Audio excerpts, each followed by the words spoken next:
ఇక్కడ సమస్య ఏంటంటే మనకి రోడ్లు అనేది గుంతల రోడ్లు ఉండడం వల్ల యాక్సిడెంట్స్ అయిపోయి ఈ రోజు చూసుకుంటే ఫ్యామిలీలు బయటికి వచ్చారంటే మళ్ళీ ఇంటికి వెళ్ళగలుగుతారా లేదా అనే భయం భ్రాంతులతోని గురవుతుంది. సో అలాంటి పరిస్థితి, రోడ్ల పరిస్థితి ఈ కాంగ్రెస్ ప్రభుత్వం వచ్చి రేవంత్ రెడ్డి గారు వచ్చేసి నేను గత ప్రభుత్వం ఏం చేయలేదు, ఇప్పుడు మేము చేస్తాము అని చెప్పేసి హామీ ఇచ్చేసి ఒక మేనిఫెస్టో తీసుకొచ్చేసి అట్లీస్ట్ ఒక రోడ్స్ కూడా మనం ఫస్ట్ బయటకు వస్తే పని కోసం రావాలి అంటే రోడ్డు మీదకి రావాల్సిందే. ఆ రోడ్లు కూడా బాగలేకుండా చేస్తున్నారంటే ఇంకా తను ఏ పరిపాలన చేస్తారు? ఎంతసేపటికి వచ్చేసి ఈ మధ్యలో చూసుకుంటే మనం అందరం చూస్తున్నాము, పిల్లర్స్ మీద వచ్చేసి పెయింటింగ్లు వేస్తున్నారు. ఫస్ట్ ఆఫ్ ఆల్ రోడ్లు బాగుండాలి, యాక్సిడెంట్స్ కాకుండా ఉండాలి. ఒక ట్యాక్స్లు అనేది 30 to 40% ట్యాక్సులు వచ్చేసి రోడ్ ట్యాక్స్లను తీసుకుంటున్నారు. ఎవ్రీథింగ్ రోడ్డు మీదకి వస్తే చలాన్లు వేస్తున్నారు, రాంగ్ రూట్ అని, లేకపోతే డ్రంక్ అండ్ డ్రైవ్ అని, ఇవన్నీ వేస్తున్నారు. మరి ఈ ట్యాక్స్లన్నీ ఎక్కడికి పోతున్నాయని చెప్పేసి మేము ప్రశ్నిస్తున్నాం. మీరు ట్యాక్స్లు ఏ విధంగా తీసుకుంటున్నారో జనాలకు కూడా సురక్షితమైన రోడ్లను వేయాల్సిన బాధ్యత మీ ప్రభుత్వానికి ఉన్నది. మరి ఇవన్నీ వేయకుండా మీరు ఎంతసేపటికి పెయింటింగ్లు వేస్తుంటారు పిల్లర్స్ మీద.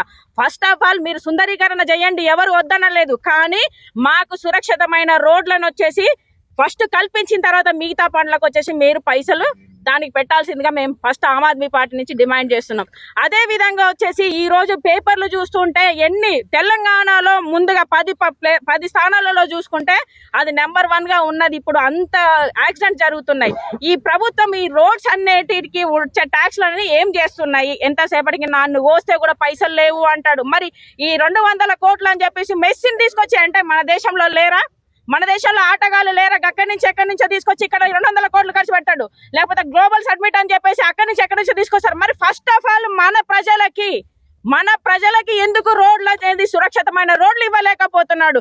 మీకు చేత కాకపోతే మీరు గద్దె దిగండి. మీరే ఒప్పుకుంటున్నారు నన్ను కోసిన డబ్బులు లేవు, చెప్పులు ఎత్తుకపోయేటట్టున్నారు చూస్తున్నారు జనాలు అప్పు కోసం పోతే అని చెప్పేసి అంటున్నారు. సిగ్గుండాలి ఈ మాట మాట్లాడడానికి. ఒక సీఎంగా పదవిలో ఉండి నువ్వు ఈ మాట మాట్లాడడానికి. దయచేసి మేమందరం ఇది మన సమస్య, తెలంగాణ ప్రజల సమస్య. రోడ్లు అనేది ఖచ్చితంగా వేయాలి. మనం అడిగితే తప్ప వీళ్ళు వేసేటట్టు లేరు కాబట్టి మనం ఖచ్చితంగా నిలదీయాలని చెప్పేసి ప్రతి ఒక్కరికి మేము పిలుపునిస్తున్నాం. ఇక మీద ఆమ్ ఆద్మీ పార్టీ ఖచ్చితంగా ప్రతి గల్లీలలో వచ్చేసి జిల్లాలలో కూడా వచ్చేసి ఈ పార్టీని 2K వాక్ను వచ్చేసి మేము ప్రతి దగ్గర పెడుతూనే ఉంటామని చెప్పేసి ఈ సభాముఖంగా తెలియజేస్తున్నాం.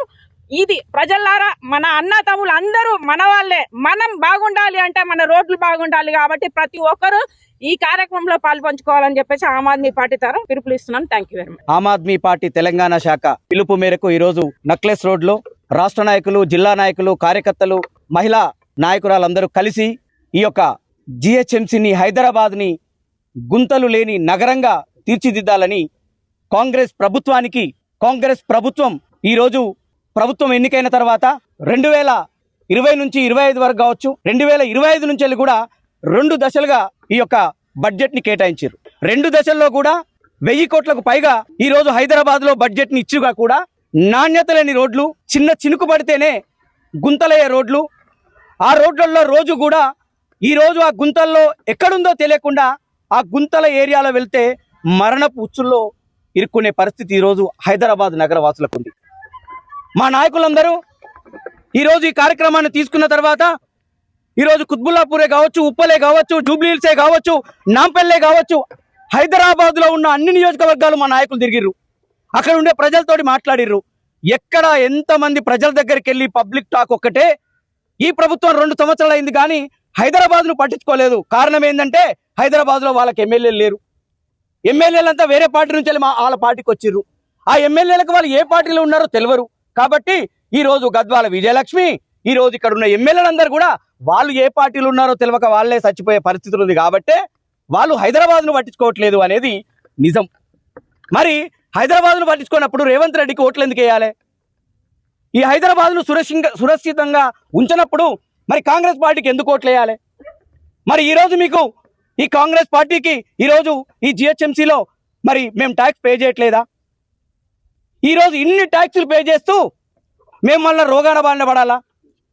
ఈ గుంతల రోడ్లో పడి మా వెన్నుపూసలు ఇరిగిపోవాలా? ఈ గుంతల రోడ్లో పడి మా బస్సులు ఖరాబ్ కావాలా? మా వెహికల్స్ ఖరాబ్ కావాలనా? మా కార్లు ఖరాబ్ కావాలనా? అంటే ఈరోజు కార్లతో కాకుండా ప్రజల యొక్క ఆరోగ్య పరిస్థితి కూడా మంచిగా లేదు. అట్లనే ఉద్యోగస్తులు సరిగ్గా ఈ రోడ్ల వల్ల ఉద్యోగాలకు వెళ్ళే పరిస్థితి లేదు.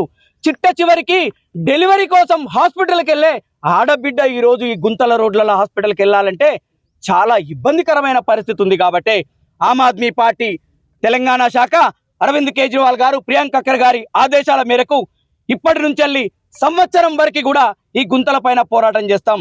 నాణ్యత లేని రోడ్ల పైన పోరాటం చేస్తాం. ప్రభుత్వానికి ఆమ్ ఆద్మీ పార్టీ డిమాండ్ గా చెప్తున్నాం, మాకు నాణ్యతమైన రోడ్లు కావాలి. దీని మీద ఖచ్చితంగా ఎన్ని రోజుల వరకు మీరు రోడ్లు వేసి పూడ్చుతారు, నాణ్యతమైన రోడ్లు ఖచ్చితంగా ఉన్నాయా లేదా అనే నిరూపించే కమిటీ వేయగలగాలి. అలాగే గుంతల రోడ్లో చనిపోయిన వాళ్ళకి 50 లక్షల పైన ఎక్స్గ్రేషియా ఇవ్వాలి.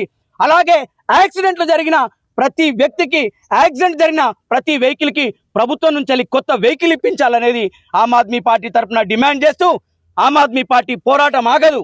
మా కార్యకర్తలు అందరూ కూడా వార్డు స్థాయిలో ఈరోజు జిహెచ్ఎంసీలో పోరాటానికి సిద్ధంగా ఉన్నారు. మీరు చేసే పనులపైన, గద్వాల్ విజయలక్ష్మి గారు చేసే పనులపైన లాస్ట్ టైం ఆమె వార్డులోనే ఒక ట్యాంకర్ కూలిపడ్డది.